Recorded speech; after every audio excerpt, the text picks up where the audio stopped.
हम जानते हैं कि हमारा हृदय शरीर का सबसे महत्वपूर्ण अंग है और परमेश्वर हमारे मन और हृदय को जांचता है। इसलिए हमें मन और हृदय को परमेश्वर पर समर्पित करना चाहिए। परमेश्वर का वचन कहता है, नीति वचन अध्याय 17 और उसका 3 पद में, चांदी के लिए कुठाली और सोने के लिए भट्टी होती है, परंतु मनों को यहोवा जांचता है।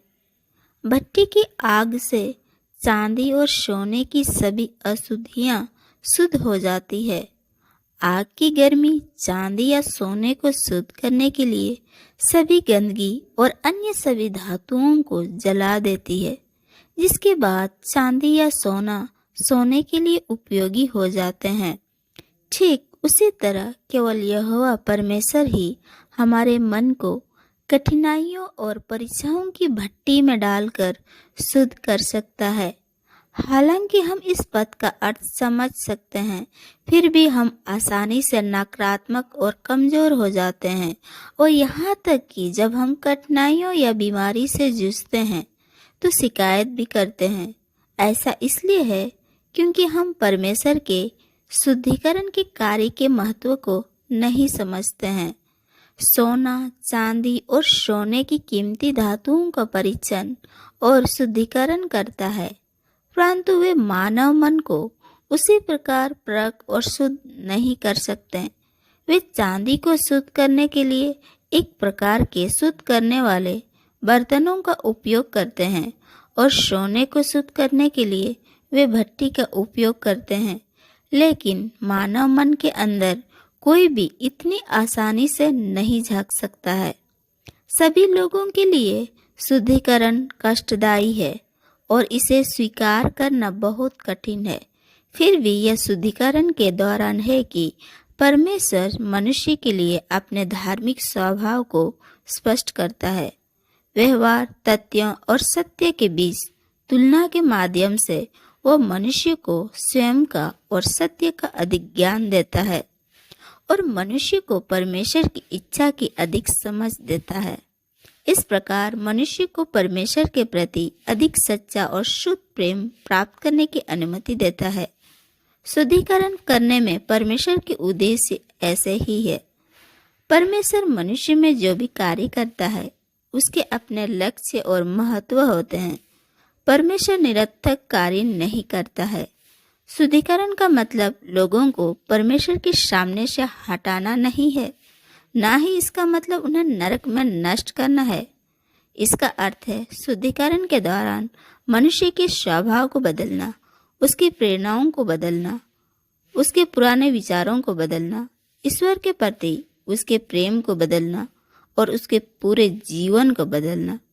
शुद्धिकरण मनुष्य की वास्तविक परीक्षा है और वास्तविक प्रशिक्षण का एक रूप है, और केवल शुद्धिकरण के दौरान ही उसका प्रेम अपने अंतर्निहित कार्य को पूरा कर सकता है। तुम्हारा मन सब वस्तुओं से अधिक धोखा देने वाला है और अत्यंत बुरा है। कोई भी मनुष्य अपने मन की दुष्टता को नहीं समझ सकता। परमेश्वर का वचन कहता है, प्रकाशित वाक्य अध्याय 22 और उसका 12 पद में, देख मैं शीघ्र आने वाला हूँ और हर एक के काम के अनुसार बदला देने के लिए प्रतिफल मेरे पास है। इसलिए प्रभु परमेश्वर मन को जांचता और हृदय को जांचता है कि उसकी चाल को जान ले और उसके कामों का फल उसके अनुसार दे। इब्रानियों की पुस्तक अध्याय 4 और उसका 13 पद में कहता है, सृष्टि की कोई वस्तु उससे छिपी नहीं है, वरन जिससे हमें काम है उसकी आंखों के सामने सब वस्तुएं खुली और प्रकट है। बाइबल अक्सर उल्लेख करती है कि परमेश्वर पवित्र लोगों की धातु की गंदगी को पूरी तरह से राख कर देगा और उनमें से सभी अशुद्धता को पूरी तरह से हटा देगा। वो जो भारी परीक्षाएं अनुमति देता है वे आपके मन को बोझ से भी भारी बना सकती है, परंतु ऐसा इसलिए होता है क्योंकि आपका परखा हुआ विश्वास, जो आग से नष्ट हुए सोने से कहीं अधिक मूल्यवान है। जो कुछ तुम्हारे मन में है यह परमेश्वर तुरंत जान लेता है। वो वो जानता है कि आप किस चीज से सबसे अधिक डरते हैं, कौन सी परीक्षाएं आप पर सबसे अधिक हावी होती है, आपकी गुप्त कल्पनाएं क्या है, आपके सबसे कमजोर क्षण कौन से हैं, आप कहाँ कमजोर होते हैं और कौन से पाप आपको बुरी तरह फंसाते हैं। वो आसानी से आपका परीक्षण, जांच और शुद्धिकरण कर सकता है। परमेश्वर आपके विश्वास को परखने के लिए पीड़ा की भट्टी का उपयोग करता है। वो तुम्हें अपनी कृपा पर निर्भर करने के लिए निर्बलता की भट्टी में जलाता है। परमेश्वर आज्ञाकारिता को परीक्षाओं की भट्टी में डालता है। आरामदायक वातावरण में एक महान जीवन शक्ति विकसित करना कठिन है। दरअसल कठिनाइयों के पीछे ईश्वर की इच्छा है। परीक्षण बहुत दर्दनाक है, लेकिन वे परमेश्वर की महिमा और आपके लाभ और पूर्णता के लिए है। यदि आप उन्हें धैर्यपूर्वक सहन करते हैं, परमेश्वर ने दूसरों के जीवन से सबक और उदाहरण देने के लिए अपनी प्रेरणा से बाइबल लिखी, ताकि आपको धैर्यपूर्वक पीड़ा सहने में मदद मिल सके। अगर सोने को आग में न डाला जाए तो क्या होगा? बिना आग के उसे कैसे शुद्ध किया जा सकता है?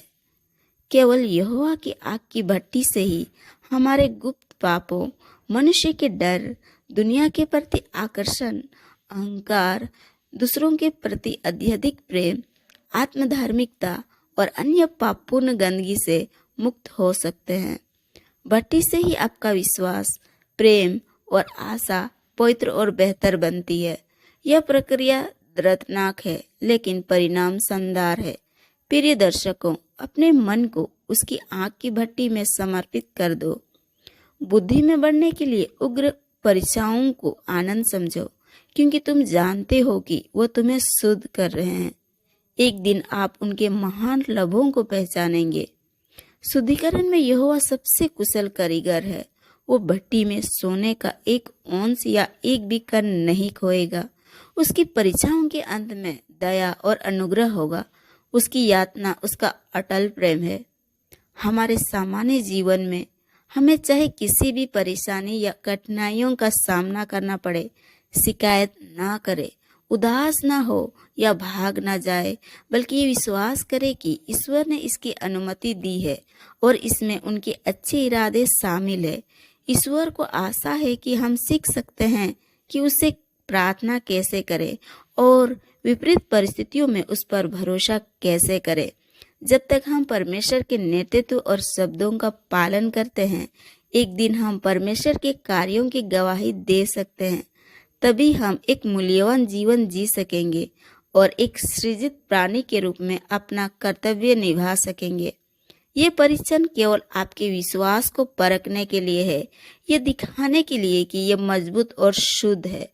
इसे अग्नि परीक्षण के रूप में परखा जा रहा है और यह सोने को शुद्ध करता है।